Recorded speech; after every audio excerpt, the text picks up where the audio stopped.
فضیلت الشیخ قاری محمد یعقوب شیخ صاحب حفظہ اللہ تعالی، نائب صدر مرکزی ملی یکجہتی کونسل پاکستان۔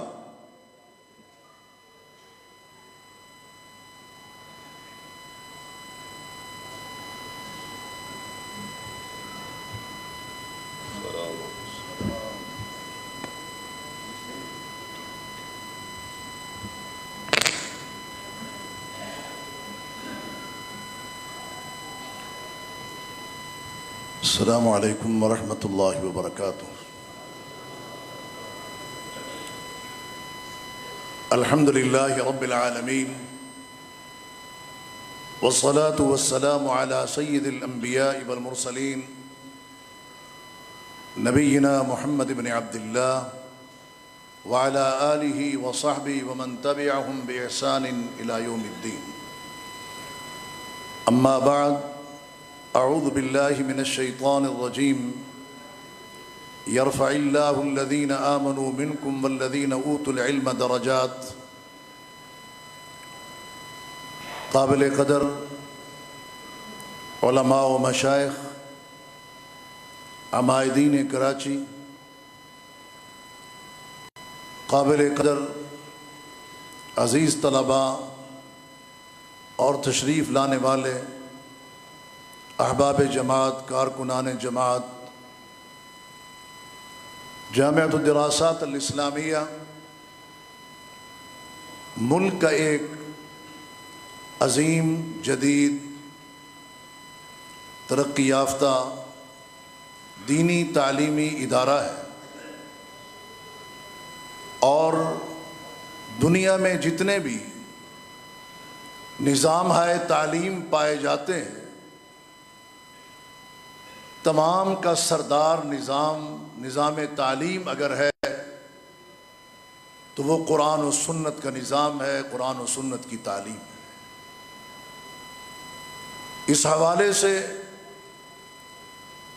اگر میں یہ دیکھوں کہ میڈیکل سائنس کی تعلیم تو وہ بھی دائرہ قرآن و سنت سے باہر نہیں ہے۔ ثم خلقنا النطفة علقة فخلقنا العلقة مضغة فخلقنا المضغة عظاما فكسونا العظام لحما ثم انشأناه خلقا آخر فتبارك الله احسن الخالقین۔ پوری میڈیکل سائنس کی تعلیم ہاتھ جوڑ کے کھڑی ہے اس آیت کے آگے۔ کراچی یونیورسٹی ہو، زرعی یونیورسٹی فیصل آباد ہو، انجینئرنگ یونیورسٹی لاہور ہو، پاکستان ہی نہیں بلکہ دنیا کے اندر جتنی بھی یونیورسٹیز ہیں، ان تمام کے جو شعبہ جات ہیں جن کا تعلق زراعت سے ہے یا فلکیات سے ہے، انجینئرنگ سے ہے یا ٹیکنالوجی سے ہے، ان تمام تر شعبہ جات کو سامنے رکھ دیا جائے تو قرآن مجید کی اس آیت ان فی خلق السماوات والارض واختلاف اللیل والنہار والفلک التی تجری فی البحر سے باہر نہیں ہے۔ قرآن و سنت کا علم یہ ام العلوم ہے۔ جتنے بھی علوم و فنون کے دروازے کھلتے ہیں وہ یہیں سے کھلتے ہیں، اور اس علم کے لیے اللہ تبارک و تعالی اپنے بندوں کا انتخاب کرتا ہے، بندے اس علم کا انتخاب نہیں کرتے۔ من یرد اللہ بہ خیرا یفقہہ فی الدین، اللہ جس سے خیر و بھلائی کا ارادہ رکھتے ہیں اسے اپنے دین کے لیے منتخب کرتے ہیں۔ اور دین اسلام کے علم کا یہ مطلب نہیں ہے کہ ہم یا قرآن و سنت یا اسلام کا نظام تعلیم جدید علوم و فنون کا انکاری ہے، قطعاً ایسی بات نہیں، بلکہ قرآن و سنت ان کی حوصلہ افزائی بھی کرتا ہے، صرف حوصلہ افزائی ہی نہیں بلکہ مکمل طور پہ رہنمائی بھی کرتا ہے۔ آج یہاں جامعۃ الدراسات الاسلامیہ کے وہ خوش نصیب طلباء جنہوں نے اپنے اساتذہ کے سامنے زانو تلمذ ہو کے قرآن کا، حدیث کا، تفسیر کا، اصول تفسیر کا، اصول حدیث کا، فصاحت و بلاغت کا، شعر و ادب کا علم حاصل کیا ہے، وہاں قرآن مجید کی جو تفسیری نکات ہیں ان سے بھی آگاہ و آشنا ہوئے ہیں، اور حدیث رسول اللہ کو پڑھ کے بھی انہوں نے اپنی زندگیوں کو اور اپنے چہروں کو تر و تازہ کیا۔ نظر اللہ عمران سمع مقالتی، کہ مصداق ٹھہرے۔ حضرات گرامی،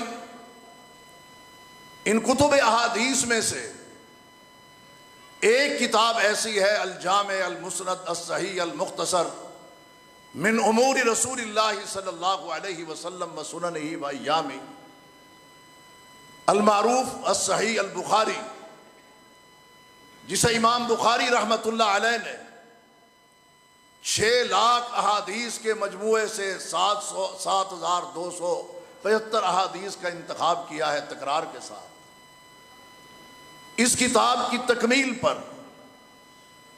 آج کی یہ تقریب منعقد کی گئی ہے، اور مجھے اس حوالے سے کہا گیا ہے کہ میں نے امام بخاری جو سید الفقہاء ہیں اور امیر المؤمنین فی الحدیث ہیں، ان کی سیرت، ان کی شخصیت کے حوالے سے چند منٹ کے لیے آپ کے سامنے ان کی زندگی کے پہلوؤں کو رکھوں۔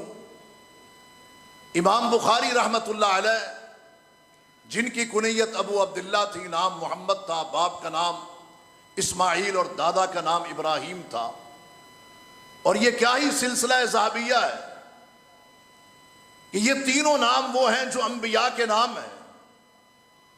امام بخاری کا نام محمد ہے، 13 شوال جمعے کے دن وہ 194 ہجری میں پیدا ہوتے ہیں، اور امام بخاری رحمۃ اللہ علیہ ایک منفرد اور ممتاز شخصیت کے حامل تھے، اور ان کی کردار سازی میں ان کے والدین کا بڑا ہاتھ ہے۔ آج بچوں کے والدین بھی یہاں پہ آئے ہوئے ہیں، اور جن کے بچے یہاں نہیں پڑھ رہے وہ بھی یہاں تشریف فرما ہے۔ تو اس حوالے سے یہ بات میں والدین کے لیے کرنا چاہتا ہوں کہ امام بخاری رحمۃ اللہ علیہ، جن کا آج ہر طرف چرچا ہے، اور جن کی کتاب کا دنیا کے اندر ایک شہرہ ہے کہ اہل سنت والجماعت کے ہاں اس کتاب کا مقام کیا ہے کہ اصح الکتب بعد کتاب اللہ البخاری، کتاب اللہ کے بعد قرآن مجید فرقان حمید کے بعد اگر صحیح ترین کوئی کتاب ہے تو وہ بخاری ہے، جس کے اوپر شرق و غرب اور شمال و جنوب کے فقہاء، علماء اور محدثین نے اتفاق کیا ہے۔ تو امام بخاری رحمۃ اللہ علیہ، ان کی کردار سازی میں ماں باپ نے کیا کیا؟ اگر ہم ان کے باپ کی طرف دیکھتے ہیں تو باپ کی ذمہ داری یہ ہوتی ہے کہ کمانا اور گھر لے کے آنا، اور بیوی بچوں کا نان و نفقہ پورا کرنا۔ وعلی المولود لہ رزقہن وکسوتہن بالمعروف، یہ باپ کی ذمہ داری ہے۔ اب دیکھنا یہ ہے کہ امام بخاری رحمۃ اللہ علیہ کے والد وہ کیا کرتے تھے؟ وہ ایک بہت بڑے تاجر بھی تھے، محدث ہونے کے ساتھ ساتھ محدث بھی تھے، اور طبقہ رابعہ کے اندر وہ آتے جنہوں نے حماد بن زید سے، مالک سے احادیث کو نقل کیا ہے، اور ابن مبارک کی صحبت بھی جنہیں حاصل رہی ہے۔ اس کے ساتھ ساتھ وہ بزنس مین بھی تھے، وہ تاجر بھی تھے۔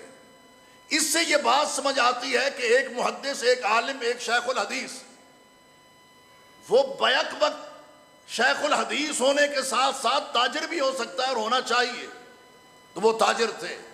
تاجر تو دنیا میں بے شمار ہیں، مگر وہ ایسے تاجر تھے جنہوں نے اپنے بچوں کے پیٹ میں لقمہ حرام نہیں، لقمہ حلال ڈالا ہے، بلکہ یہاں تک کہ کوئی شبہ کا بھی لقمہ تھا تو وہ بھی اپنی اولاد کے پیٹ میں نہیں ڈالا۔ اور جو کچھ مال چھوڑ کے گئے ہیں، وہ جائیداد جو منقولہ یا غیر منقولہ تھی، اس کی صورتحال بھی یہ ہے کہ اس میں 1 درہم و دینار بھی حرام کا نہیں تھا۔ اگر ہم یہ چاہتے ہیں، والدین یہاں پر موجود ہیں، کہ ہمارے بچے دنیا کے اندر ایک نام پیدا کریں، دنیا کے اندر مقام پیدا کریں، دنیا کے اندر اللہ تعالیٰ ان سے کوئی بڑا کام لے لے تو اس کے لیے ضروری ہے کہ باپ اپنا رزق اور اپنی روزی وہ شفاف اپنے اولاد کو کھلائے، بیوی بچوں کو کھلائے۔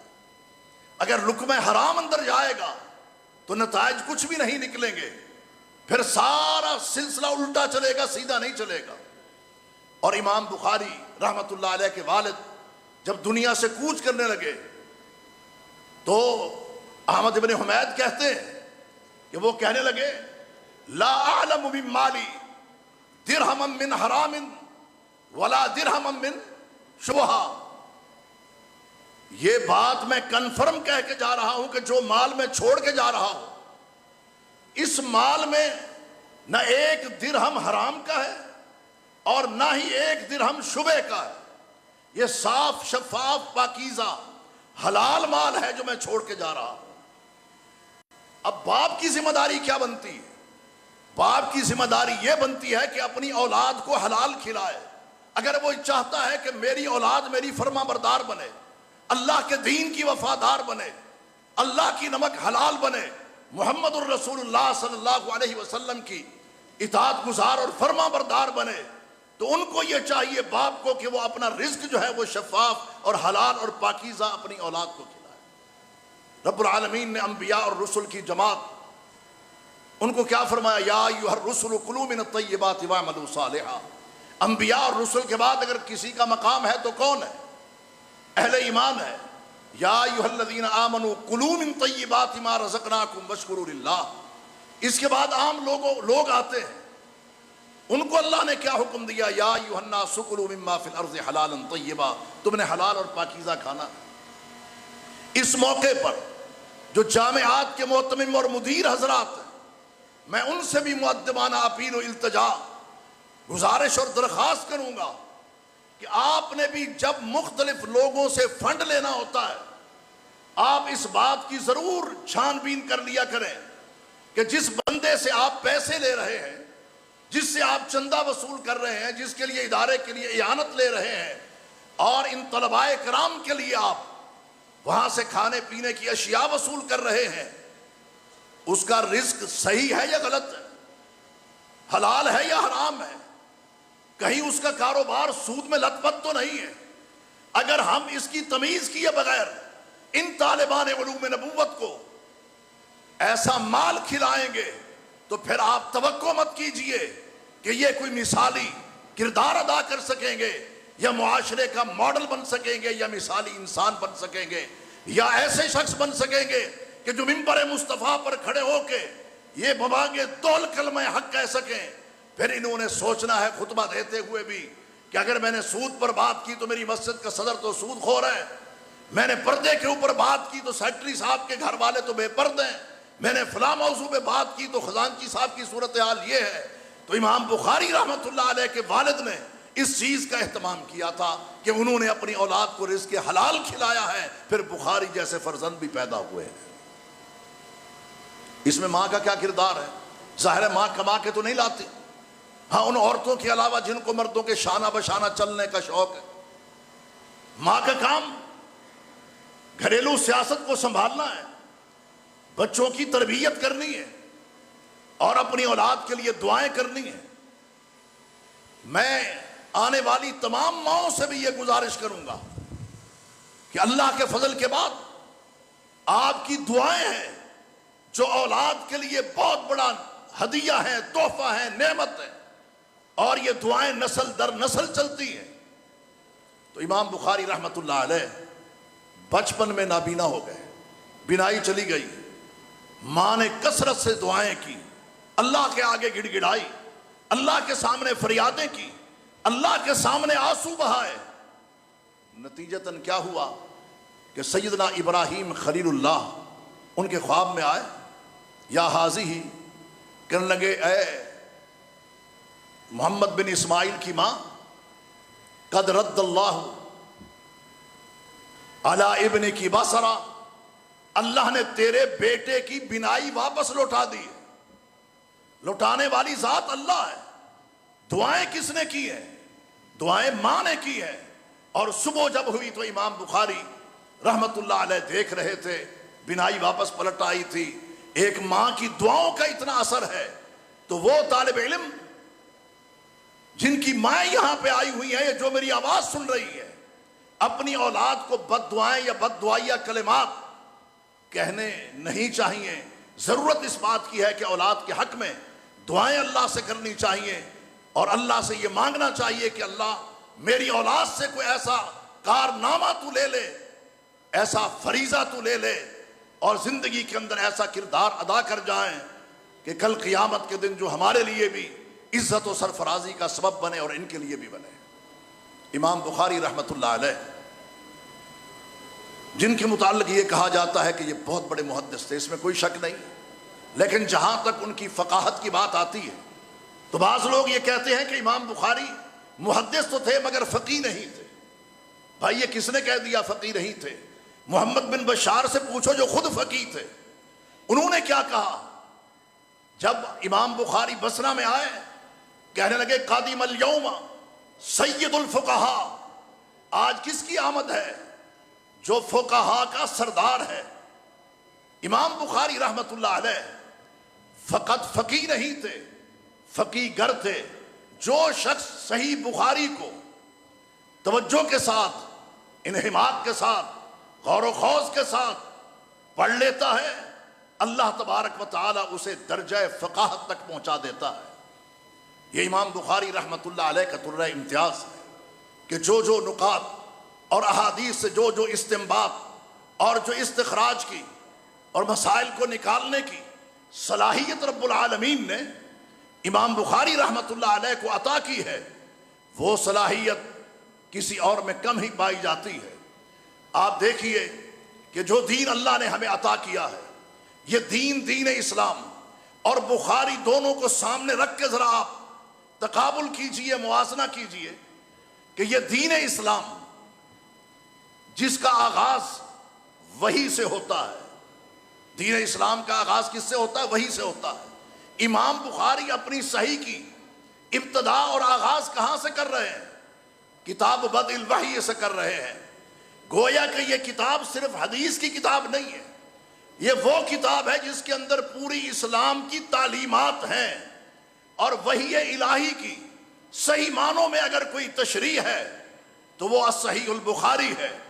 تو امام بخاری رحمت اللہ علیہ نے اپنی اس کتاب کا آغاز بھی کتاب بدء الوحی سے کیا ہے، اور دین اسلام کی ابتدا اور آغاز وہ بھی وحی سے ہوتا ہے۔ پھر امام بخاری رحمت اللہ علیہ اس کے بعد آغاز میں کون سی حدیث لے کے آئے ہیں؟ انما الاعمال بالنیات وانما لکل امرئ ما نوى فمن كانت هجرته الى الله ورسوله فهجرته الى الله ورسوله ومن كانت هجرته لدنيا يصيبها وامرأة ينكحها فهجرته الى ما هاجر اليه او كما قال صلی اللہ علیہ وسلم۔ اب دیکھنا یہ ہے کہ امام بخاری جو نیت کے اوپر یہ روایت اور حدیث لے کے آئے ہیں، امام بخاری کا اگر کردار اور سیرت اس حدیث کے تناظر میں دیکھا جائے تو کیا اس میں مطابقت بھی ہے یا نہیں؟ بطور مثال سمجھ لیجئے، چونکہ آپ تاجر باپ کے بیٹے تھے اور خود بھی آپ تاجر تھے، آپ کا مال آیا، تجار کا ایک وفد آیا اور کہنے لگا 5000 درہم پروفٹ لے لیں اور یہ مال آپ ہمیں دے دیں۔ انہوں نے کہا کہ مجھے رات ٹائم دو، میں آپ کو کل بتاؤں گا۔ جب کل ہوئی تو ایک اور وفد آ گیا، انہوں نے کہا 10,000 درہم آپ پروفٹ لے لیں اور یہ مال ہمیں دے دیں۔ انہوں نے ان کو انکار کر دیا۔ انکار کرنے کا سبب کیا تھا، وجہ کیا تھی؟ امام بخاری رحمت اللہ علیہ کہنے لگے کہ انی نویت البارحہ ان ادفعها الى الاولین، میں نے رات میں یہ نیت کر لی تھی کہ جو پہلا وفد، پہلا گروپ آیا ہے تجار کا، میں نے یہ مال ان کو دینا ہے۔ اب پروفٹ پہلے سے دگنا مل رہا ہے، ڈبل مل رہا ہے، لیکن امام بخاری رحمت اللہ علیہ نے کیا کہا کہ انی نویت البارحہ ان ادفعها الى الاولین۔ ابھی ان کو جواب نہیں دیا تھا، لیکن صرف نیت کی تھی کہ میں نے پہلے گروپ کو، پہلے وفد کو دینا ہے۔ تو آپ اپنی نیت کے الٹ اور برخلاف نہیں چلے۔ اگر امام بخاری رحمت اللہ علیہ یہ حدیث انما الاعمال بالنیات لے کے آئے ہیں تو امام بخاری کا اپنا کردار بھی بول بول کے کہہ رہا ہے کہ اس حدیث رسول کے اوپر امام بخاری کا اپنا عمل بھی تھا. اور ہم جیسا اگر کوئی ہوتا تو کہتا یار بلے بلے کیا بات ہے، موج ہو گئی بھائی، وہ تو کم ریٹ پروفٹ دے رہا تھا، یہ زیادہ دے رہے ہیں، تو لہٰذا مال ان کو دینا چاہیے. نیت کا کیا ہے؟ میری نیت کو کس نے دیکھا ہے؟ میری زبان سے تو کسی نے نہیں سنا، لیکن انسان اپنی نیت کا پھل کھاتا ہے. ہاں پہلے گروپ نے ان کی زبان سے تو کوئی بات نہیں سنی تھی کہ میں آپ کو مال دینے لگا ہوں، لیکن نیت کا معاملہ اللہ کے ساتھ ہے. اللہ کو تو پتا تھا یہ نیت کر چکے ہیں. امام بخاری نے جو نیت کی تھی اس کے مطابق عمل کیا ہے، اور جو پروفٹ اضافی مل رہا تھا وہ چھوڑ دیا. کیوں چھوڑا ہے؟ لا احب ان انقض نیتی، کہا مجھے یہ پسند نہیں ہے کہ میں اپنی کی ہوئی نیت کو توڑ دوں. تو ہماری زندگیوں کا انحصار وہ نیت کے اوپر ہے. طالبان علوم نبوت کو سب سے پہلے یہ بات پلے باندھ لینی چاہیے امام بخاری کی سیرت کے حوالے سے اور ان کی سیرت کے تناظر میں، کہ جو نیت کر لے نا، نیت ایک تو اچھی کرنی چاہیے، بری نہیں کرنی چاہیے، نیت پاکیزہ ہونی چاہیے، خیالات پاکیزہ ہونے چاہیے. اور جب نیت کر لیں تو پھر نیت سے پیچھے نہیں ہٹنا.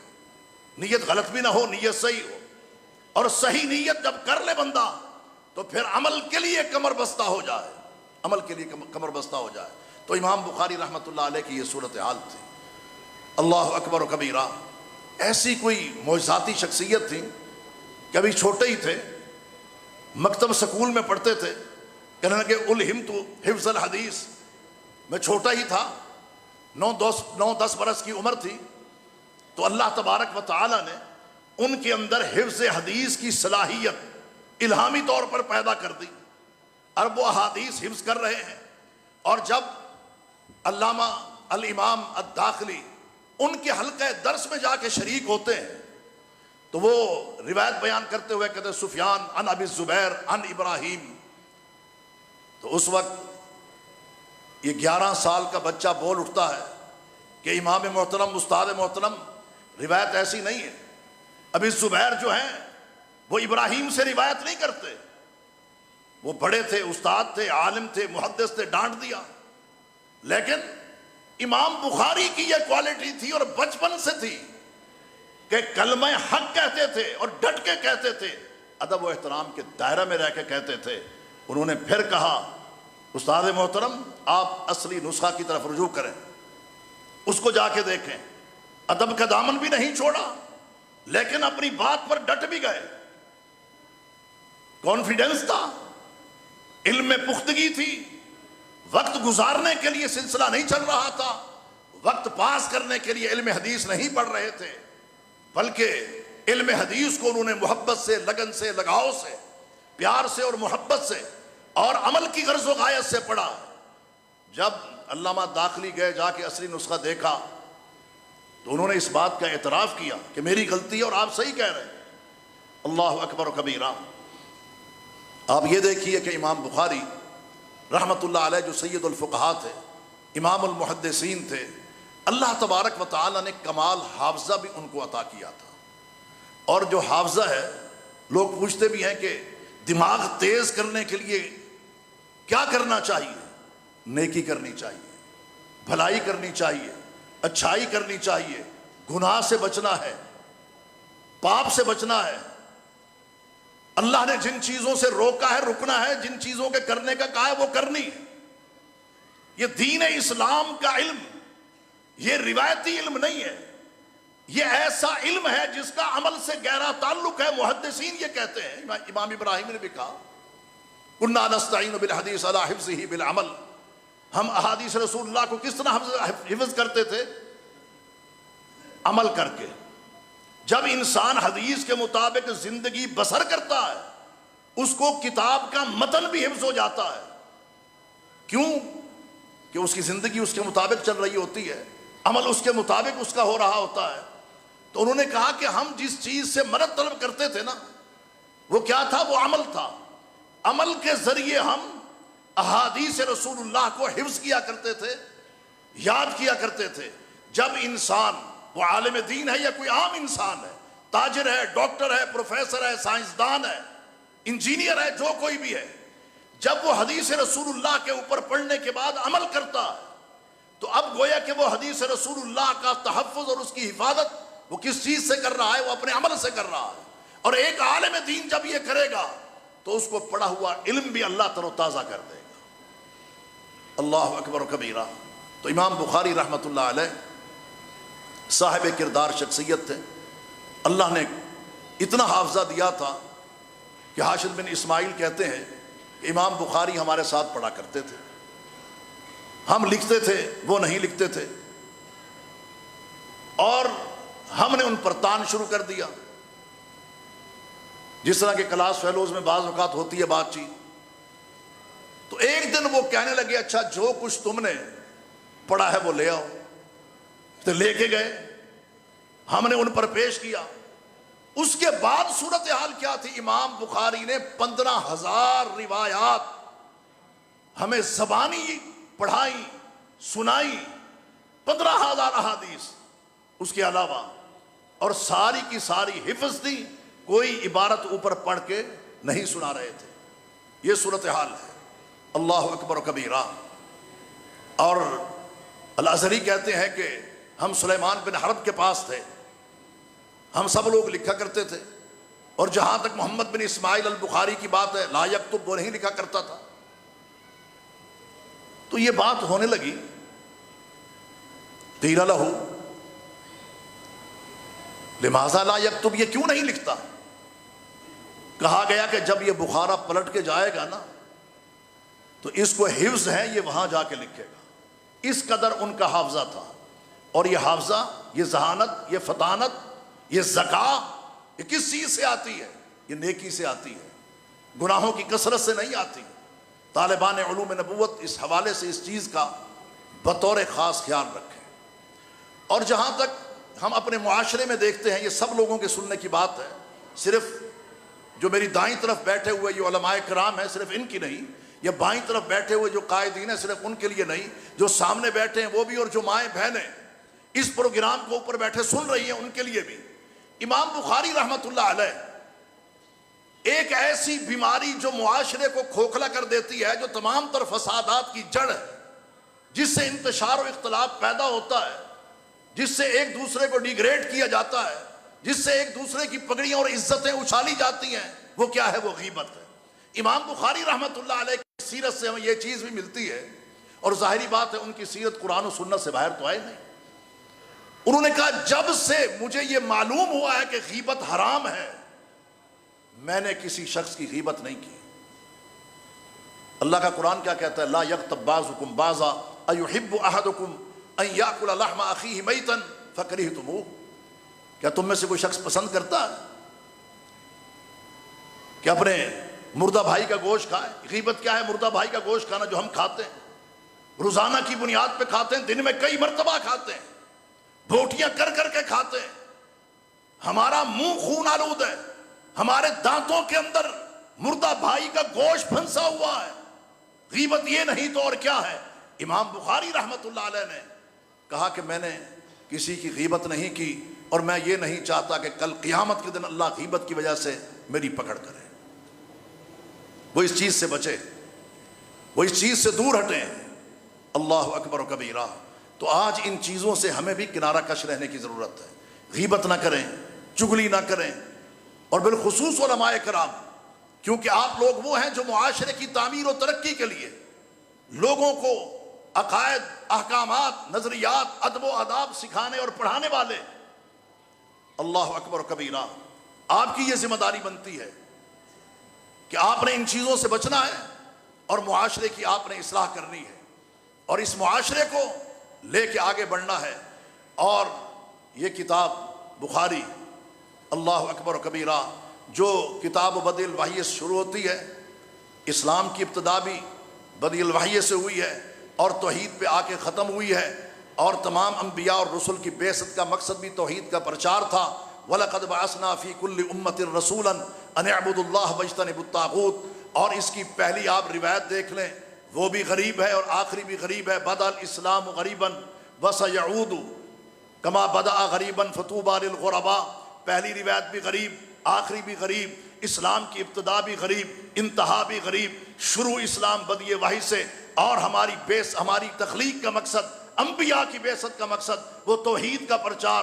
وَلَقَدْ بَعَثْنَا فِي كُلِّ أُمَّةٍ رَسُولًا أَنِ اعْبُدُوا اللَّهَ وَاجْتَنِبُوا الطَّاغُوتَ۔ امام بخاری نے یہاں آ کے کام کو مکمل کیا ہے۔ جو آخری گزارش آپ سے کرنا چاہتا ہوں طالبان علوم نبوت سے، اور بالخصوص یہاں پہ آنے والے ہمارے وہ معزز حضرات کہ جو تجارت سے تعلق رکھتے ہیں، یہ علم ٹھیک ہے غریب لوگوں کے بچے پڑھنے آتے ہیں، لیکن یہ امیروں کے اوپر یہ علم حرام نہیں ہے۔ امیر لوگ، تاجر لوگ، بزنس مین لوگ، ڈاکٹر حضرات، پروفیسر حضرات، ان کے بچوں پر یہ علم حرام نہیں ہے، ان کے لیے بھی یہ علم حلال ہے، ان کے لیے بھی اس علم کا حاصل کرنا ضروری ہے۔ ہم میں سے ہر شخص اتنا تو سوچ لے کم از کم کہ میرا ایک بیٹا تو ایسا ہونا چاہیے۔ ہم بزنس کو پروان چڑھانے کے لیے MBA اولاد کو کرواتے ہیں، دین پڑھاتے ہوئے کتاب البیوع سے ہم اس کو کیوں نہیں گزارتے؟ کتاب البیوع کیوں نہیں پڑھاتے جس کے اندر حلال تجارت کے تمام تر فارمولے، طریقے، اصول اور ضوابط بتائے گئے ہیں، اور تمام تر حرام سے بچنے کے طریقے محمد الرسول اللہ صلی اللہ علیہ وسلم نے بتا دیے ہیں۔ میں چند سال پہلے اس وقت مفتی محمد نعیم صاحب زندہ تھے، الجامعہ البنوریہ العالمیہ میں گیا تو وہاں 10-12 نوجوان خوبصورت چہروں والے، مکمل داڑھیوں والے بیٹھے تھے۔ تو میں نے درمیان گفتگو کہا کہ آپ کے یہ مہمان جو ملنے کے لیے آئے ہیں آپ ان کو ٹائم دیں۔ کہنے لگے نہیں، یہ ہمارے طالب علم ہے، اس نے UK سے، اس نے کینیڈا سے، اس نے چائنا سے، اس نے فلاں سے MBA کیا ہوا ہے، یہ بزنس مین ہے، یہ بزنس مینوں کی اولاد ہیں، یہ آپ کو ملنے کے لیے آئے ہیں۔ میں نے کہا یہ یہاں کیا کرتے ہیں؟ کہا صبح 8 سے لے کے 12 تک آ کے یہاں تعلیم حاصل کرتے ہیں۔ تو جتنے بھی میرے احباب دوست یہاں پہ آئے ہوئے ہیں، اپنی اولادوں کو چند گھنٹے کے لیے بھیج دیا کریں، یہ جامعۃ الدراسات میں بھیجیں، آپ ان کو ڈاکٹر بنائیں، انجینئر بنائیں، دین منع نہیں کرتا۔ اس حوالے سے مجھ سے قبل بھی یہ بات ہوئی ہے، اور یہ یونیورسٹی بنائی ہی اسی لیے گئی ہے کہ ہمارے جو لوگ ہیں ہم ان کو اسلامی تشخص کو برقرار رکھتے ہوئے نئے نئے فنون سے، علوم سے ان کو آگاہ کریں۔ اور اس حوالے سے الحمدللہ جو الکوثر یونیورسٹی ہے، اب ایک ایک کا نام لینا مشکل ہے، لیکن تمام وہ ساتھی جس میں ہمارے الحمدللہ شاہد بھائی بھی ہیں، فیصل ندیم صاحب ہیں، ندیم آوان صاحب ہیں، ان کی پوری ٹیم ہے، اللہ کے فضل و کرم سے یہ یونیورسٹی کو لے کے بڑے آسان انداز سے چل رہے ہیں۔ یہ یونیورسٹی بھی آپ کو چاہیے کہ اس کو دیگر یونیورسٹیز کے اوپر ترجیح دیں، اپنی اولادوں کو یہاں پہ بھیجیں تاکہ وہ یا ایھا الذین آمنوا ادخلوا فی السلم کافہ کے اوپر عمل کرتے ہوئے جدید علوم و فنون سے آشنا اور آگاہ اور بہرہ اور زیور تعلیم سے وہ آراستہ ہو سکیں۔ اور پھر اسی طریقے سے میں آپ طالبان علوم نبوت، آپ سے گزشتہ رات بھی میری نشست ہوئی ہے، اور دیگر اداروں سے آنے والے طلباء جو فارغ التحصیل اس سال ہوئے ہیں، متخرجین ہیں، میں ان سے بھی یہ گزارش کروں گا، جہاں الکوثر یونیورسٹی آپ کے لیے لینگویج کورس الحمدللہ لانچ کر رہی ہے، اور MS تک آپ کو تعلیم دینے کا پروگرام بڑا مستحسن اور عمدہ اور اعلیٰ قدم ہے، وہاں آپ کو یہ بھی بتاتا چلوں کہ پاکستان کے اندر پہلی جماعت ہے جو پہلی مرتبہ مرکزی دارالافتاء پاکستان پورے ملک کے اندر اس کی برانچز کھول چکی ہے، اور الحمدللہ کھول رہی ہے۔ 30 برانچز کا میں نے افتتاح کر لیا ہے، اور ہمارے جتنے مفتیان کرام ہیں وہ اس کورس سے گزر چکے ہیں۔ انشاءاللہ اب آنے والا سال ماہ شوال سے انشاءاللہ العزیز لاہور میں تخصص فی الدعوت والافتاء والقضاء انشاءاللہ وہ بھی کروایا جائے گا۔ اس کے لیے آپ علماء کرام کو، وہ جس بھی کسی مدرسے سے فارغ ہیں، ہم ویلکم کرتے ہیں۔ اللہ تبارک و تعالیٰ سے دعا ہے کہ اللہ اس ادارے کو شاد و آباد رکھے، اور میں مبارکباد دیتا ہوں شیخ محمد یوسف کشمیری صاحب اور جامعہ کے تمام اساتذہ اور فارغ التحصیل ہونے والے طلباء، اور اسی طرح ان کے والدین۔ اللہ رب العالمین آپ سب کی توفیقات میں اضافہ فرمائے۔ رب جلیل ان ہمارے نئے چہروں سے دین متین کا، غلبہ اسلام کا تاریخ ساز کام لے لے، اور آپ یہ بات ذہن میں رکھیں کہ آپ صرف امامت صغریٰ کے لیے پیدا نہیں کیے گئے، مصلی کی امامت کے لیے پیدا نہیں کیے گئے۔ مصلی کی امامت بہت بڑا اعزاز ہے، ممبر رسول پہ کھڑے ہو کے خطبہ دینا بہت بڑا اعزاز ہے، لیکن جب میں علامہ ماوردی کی اس عبارت کی طرف جاتا ہوں کہ الامامۃ موضوعۃ لخلافۃ النبوہ فی حراست الدین و سیاست الدنیا، وہ کیا ہے؟ امامت کا مطلب کیا ہے؟ امامت کا مطلب ہے نبی کریم صلی اللہ علیہ وسلم کی نیابت کرنا، دین اسلام کی حفاظت کرنا، اور اسلامی سیاست کو دنیا کے اندر عام کرنا۔ کانت بنو اسرائیل تسوسهم الانبیاء کلما ہلک نبی خلفہ نبی، بنی اسرائیل کی سیاست ان کے انبیاء نے کی، اس امت کی سیاست محمد مصطفیٰ نے کی، اور اس کے بعد خلفاء نے کی ہے۔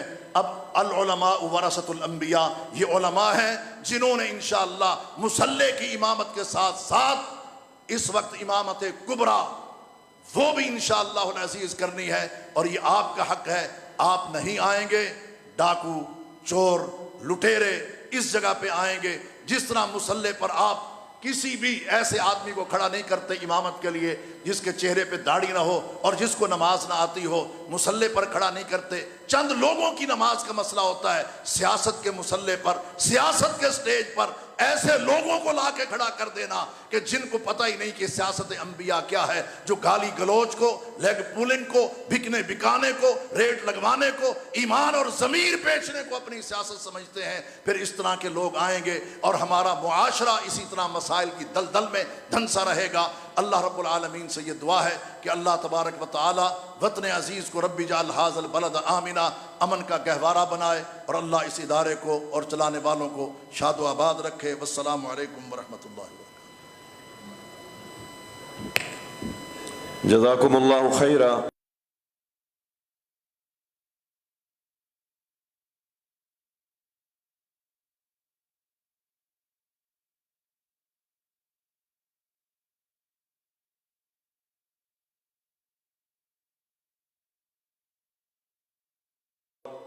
حدیث کی تدوین کے لیے ان کی جہود اور مساعی، ان ساری چیزوں کا تذکرہ آپ کے سامنے بیان کر رہے تھے۔ یقیناً ان کا علمی ایک خزانہ جو صحیح البخاری کی شکل میں ہمارے پاس موجود ہے، جو ہم پڑھتے پڑھاتے ہیں، اور اس کے ساتھ ان کا ایک پورا کردار بھی ہے، چونکہ علم کی پختگی میں کردار کی پختگی اور ایمان کی پختگی لازم ملزوم ہے۔